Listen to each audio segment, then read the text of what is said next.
In May of 2015, Minnesota Vikings running back Adrian Peterson allegedly hit his 4-year-old son with a switch as his form of punishment. The acceptance of physical punishment soon gained national attention. Many people defended Peterson, saying that I was hit as a child and I had turned out okay. However, there are some people who concluded that physical punishment is ineffective and harmful to a child's life, and there are more sustainable and productive ways to discipline children. I took a class on child abuse and neglect where we learned non-physical methods to use as discipline. I will discuss these methods and also give insight on why physical punishment may be ineffective.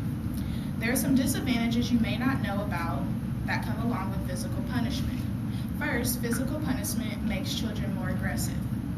A study conducted by Tulane University shows that children who are frequently spanked at the age of 3 show aggression by the age of 5 rather than children who aren't spanked. Secondly, physical punishment has a potential to alter a child's brain.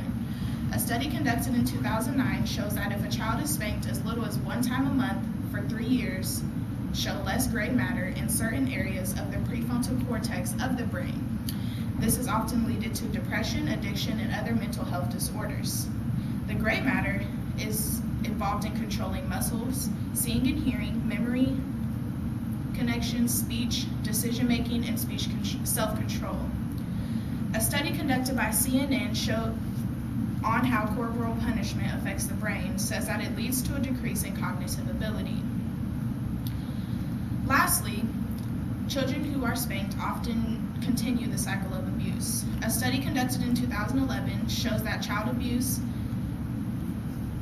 or physical punishment is cyclical, and children often use this tactic to solve their problems among their peers. They have a higher risk of juvenile delinquency and criminal behaviors. There are more useful and productive ways to discipline your child. Logical consequences is one way to achieve a certain outcome. So if you tell the child to stop throwing their toys and pick them up, and they don't, they will be not able to play with the toys for X amount of time. It is important to follow through and stick to what you say.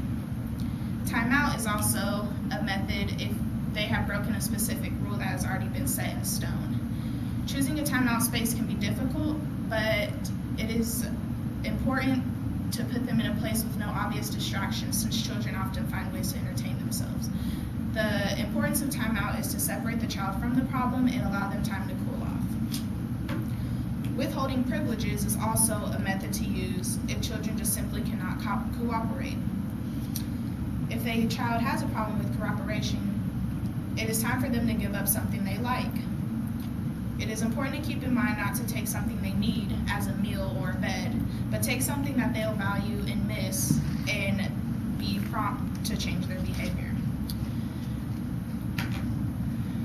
The most important ways to make sure these methods is to be successful is to keep in mind what the child can and cannot comprehend due to age and cognitive ability.